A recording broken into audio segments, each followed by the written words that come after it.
Hey, welcome. Demetrius Sullivan here, coming to you with tips on internet marketing and sales to help you blow your business up. This one I really think you're gonna like, and this vlog is called The Worst Advice That I've Gotten in Sales. If you're in sales or if you're starting a business, because every person that has a business, they're gonna be in sales, so you're definitely gonna hear this. You're gonna wanna know the worst advice so that when you come across it, you're not gonna fall for it, you're not gonna listen to it. But this is just my opinion, so let's just get right into it.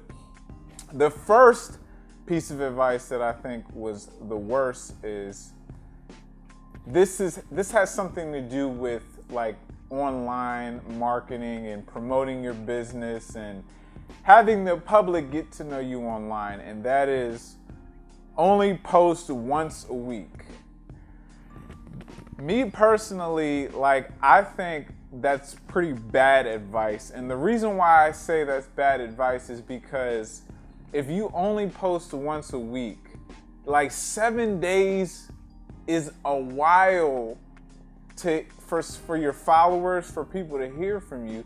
If you post something on Monday and you don't post anything until next Monday, then there's so many distractions between Tuesday to Sunday that they're gonna forget about you, and they're gonna be following other people, liking other people who are more active, interacting with more people who are there on a regular basis, or at least more often than you are.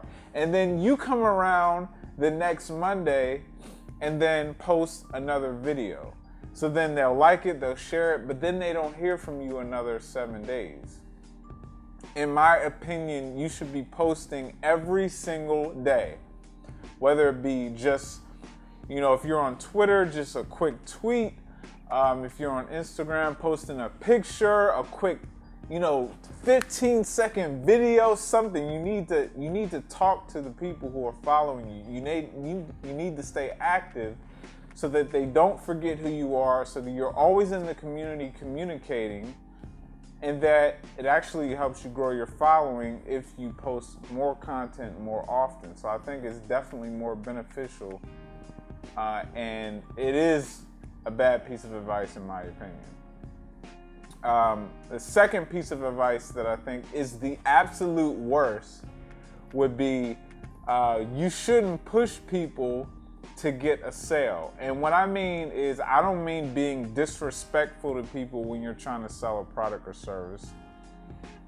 And I'm also not saying that you should, insult anyone or make them feel uncomfortable. The whole purpose of when you're at a closing table and you're pitching your product or service and you want them to buy, they know they want it, and there's this uncertainty about how they are, then saying that you shouldn't push somebody is not, I don't really think it's good advice, because some people who are extremely uncertain, maybe they don't have enough information about the product or service, maybe it's a new product or service.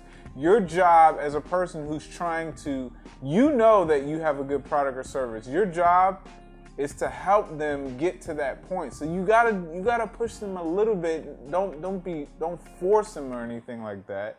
You gotta convince them, you gotta persuade them, you gotta help them feel comfortable and help them feel confident into using your service. So that is a bit of pushing. So that's why I think it's bad advice to say don't push people, because some people you actually have to push a little bit for them to make a decision. And then if you know that you're a legit company and you know that you help people, then that effort is not going to be in vain. It's actually going to help them. I've done it in the past where I had to, push a little harder to persuade the client to use my service, and then they use my service because they had bad experiences in the past. Then it was actually one of the better decisions that they made because I was persistent and I pushed forward. So another piece of advice that I think is the absolute worst when it comes to sales, that would be to not keep calling back when someone says, or when someone's not interested right away. So if someone calls in and says, I'm interested in your product or service and I really want this, I really want that, and then maybe all of a sudden they start to go cold on you, they don't answer anymore, or they try to get off the phone with you when you try to follow up with them. Do not just give up. Do not just stop calling back.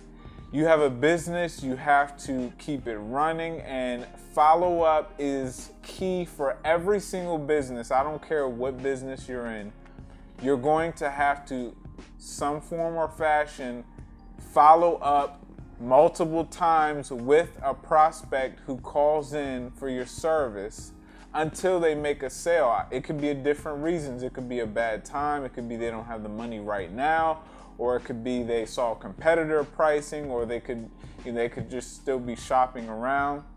So really, if you want to dominate and get more clients, you have to keep calling them back in a friendly way, in a way that's not pestering them. You just have to have different varieties of following up, whether it be text, email, phones. If you want to send a letter, just call them and ask them how the kids are, ask them how their day was.